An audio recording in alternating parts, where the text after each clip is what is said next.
Bom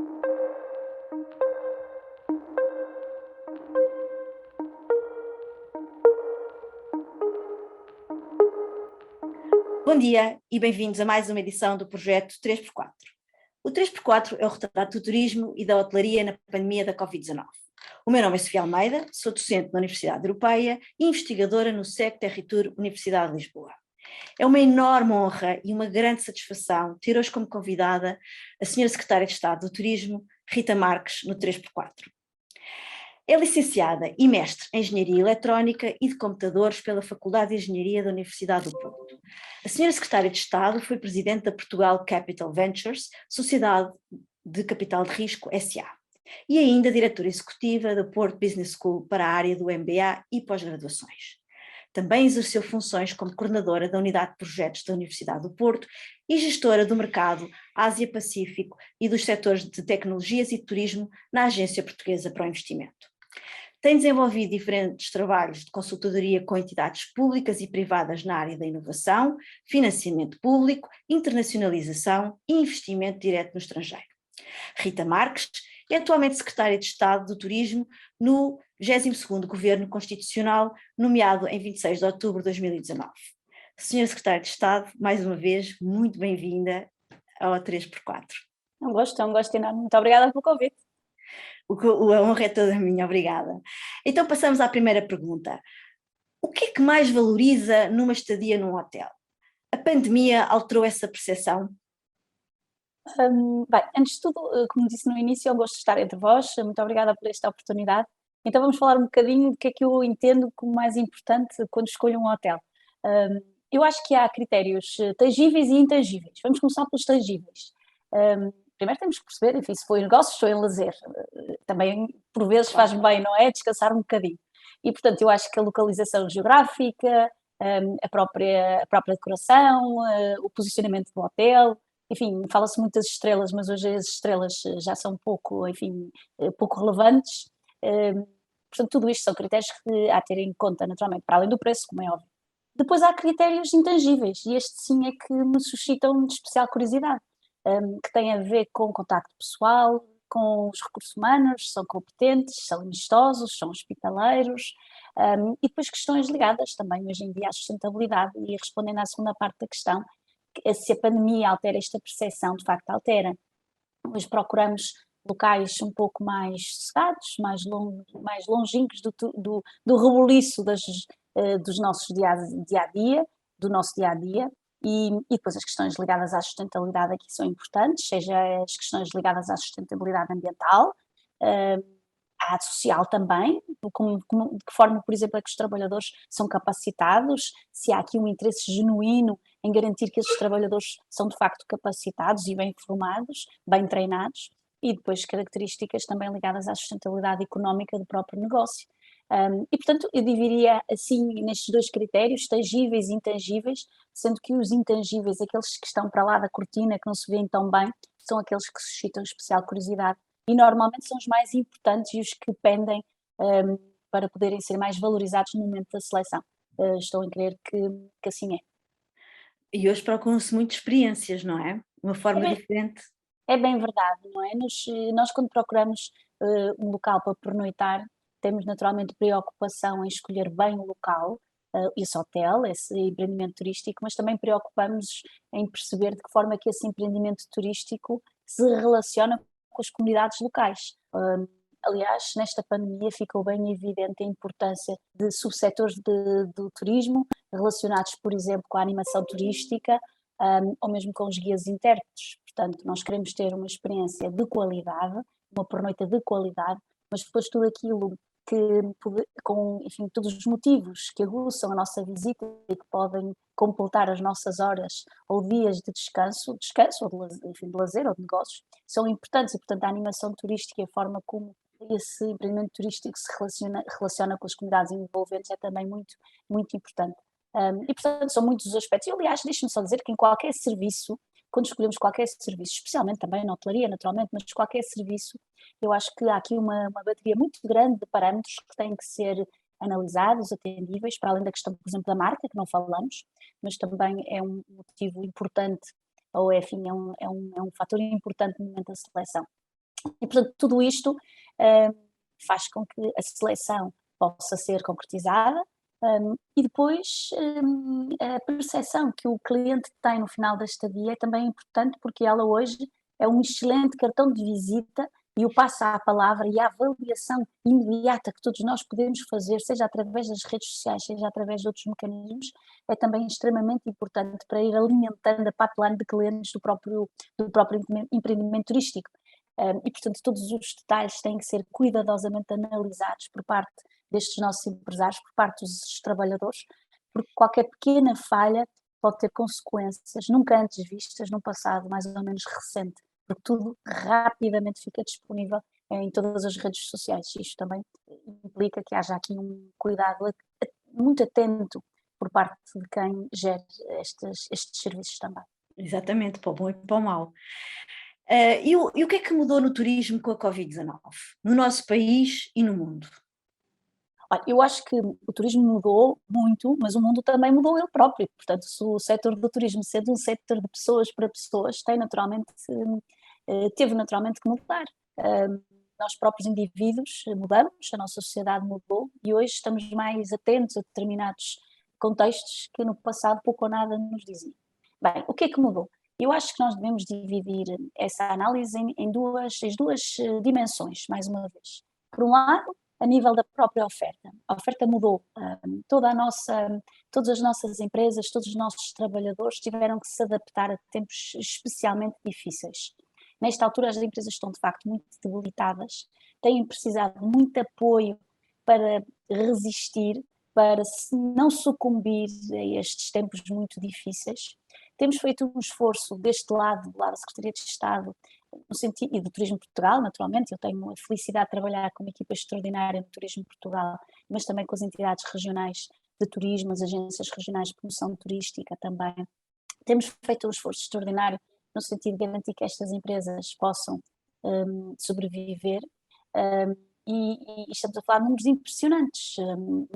impressionantes de apoio para manutenção de postos de trabalho, para garantir que estas empresas pudessem hibernar enquanto a procura não aparecia. Mas também deixe-me dizer o seguinte: a maior parte das empresas não estiveram inativas, bem, estiveram inativas no que toca ao acolhimento de turistas, mas estiveram sobretudo muito, muito ativas em tentar aproveitar estes picos de inatividade junto do cliente para se poderem reposicionar. E temos exemplos extraordinários. Nós conseguimos formar do lado da oferta cerca de metade dos profissionais do setor do turismo. Nós, antes da pandemia, tínhamos qualquer coisa como 400 mil profissionais do setor empregados no setor do turismo. E nós conseguimos formar cerca de 170 mil profissionais durante este período de pandemia, em questões como medidas sanitárias a privilegiar, mas também questões da sustentabilidade, questões da digitalização, novos mercados. Ou seja, eu acho que o que mudou no turismo, do lado da oferta, é que há aqui uma predisposição muito grande por parte de todos os players do setor em poderem fortalecer-se QB o quanto possível, de modo a poderem estar prontos para este motivo, para estes novos motivos de visita.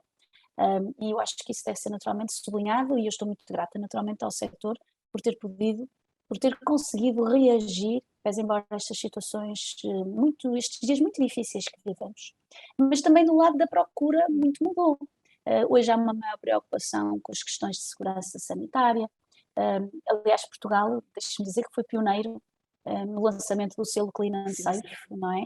Nós fomos a primeira geografia do mundo a lançar semelhante iniciativa, que depois até foi replicada, quer por outros países, mas também por entidades internacionais, como a WTTC, a World Travel and Tourism Council, por exemplo, a própria Comissão Europeia, que lançou selos muito idênticos ao nosso, e portanto é um motivo muito de orgulho, mas também de responsabilidade. Claro. Os clientes também procuram maior flexibilidade nas reservas, os cancelamentos nesta altura são fundamentais, a possibilidade de haver um cancelamento é fundamental para a hotelaria, para os transportes, para as próprias agências de viagem. E depois, como dizia no início, na primeira questão, uma grande preocupação com os temas da sustentabilidade. O cliente hoje quer reduzir a pegada carbónica do turismo, sabe que tem uma grande responsabilidade que pende sobre si no que toca a estes temas, quer minimizar os efeitos negativos sobre qualquer uso de recursos.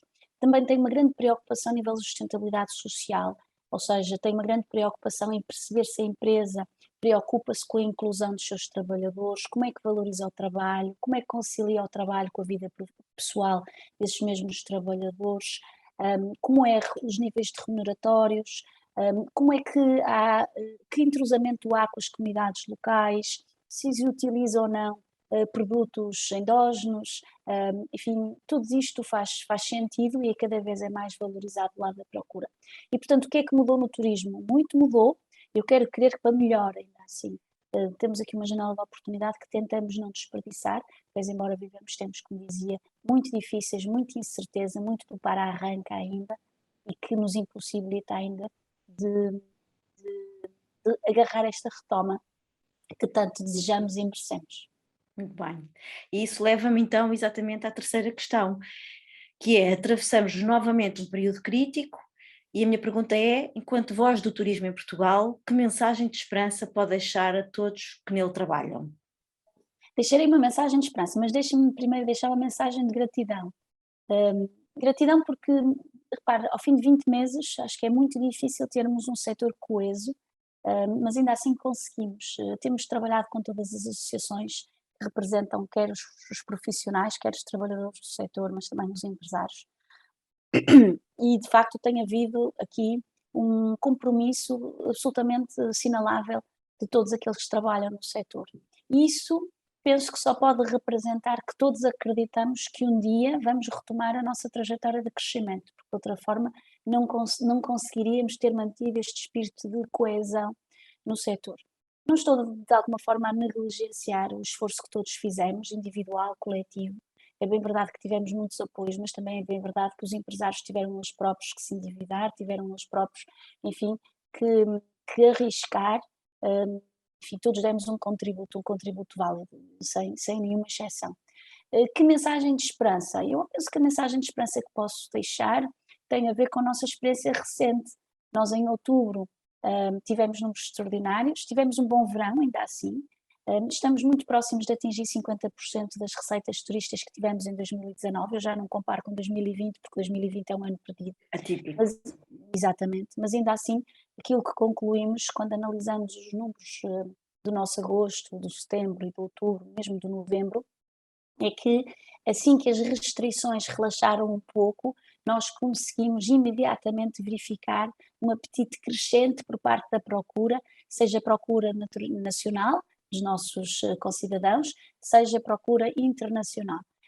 Portanto, nós quando analisamos hoje o posicionamento de Portugal face aos demais países concorrentes, face aos demais destinos concorrentes, concluímos que Portugal continua muito forte na lista de intenções. Existem mercados com imenso potencial, desejosos de novamente visitar Portugal. Deixe-me dar exemplos como o Brasil, por exemplo. Portugal é, nesta altura, o país, o destino turístico com muitíssima força, é o segundo maior destino turístico quando começamos a avaliar o interesse dos brasileiros em visitar novamente Portugal. E, portanto, todos estes exemplos dão-nos esperança para acreditar que muito em breve, assim que as condições permitam, as condições sanitárias assim permitam, temos tudo pronto para acolher bem, com excelência, que nos têm habituado, excelência, que temos todas as condições para acolher quem nos quer visitar. Portanto, Portugal continua no top of mind dos turistas, é nisso que temos tentado trabalhar. Os ativos em Portugal continuam preparados para responder a esta procura. Temos estado continuamente a trabalhar na estruturação de novos produtos turísticos, diversificando produtos, também mercados, e estamos a falar do enoturismo, do walking, do cycling, dos caminhos da fé, tudo isto são produtos turísticos que têm suscitado muito apetite depois desta pandemia e, portanto, a minha nota de esperança é dar-vos conta que tudo indica que assim que a procura possa aparecer, ela aparecerá seguramente e Portugal merecerá a confiança de todos aqueles que já nos visitaram ou que não tendo visitado pretendem visitar a curto e médio prazo. Muito bem. Então, com estas palavras de esperança que terminamos a entrevista de hoje, mais uma vez foi uma enorme honra e um prazer enorme ter estado aqui à conversa com a Senhora Secretária de Estado do Turismo, Rita Marques. Obrigada, obrigada a todos que estiveram a assistir. Eu gostava só de dizer que hoje fazemos a 40ª edição do 3x4, estamos a fazer um ano, estamos a celebrar um ano que este projeto começou. E eu não imagino melhor forma de o terminar do que com este testemunho. Mais uma vez, muito obrigada e bem-aja. Obrigada, Sofia, um gosto.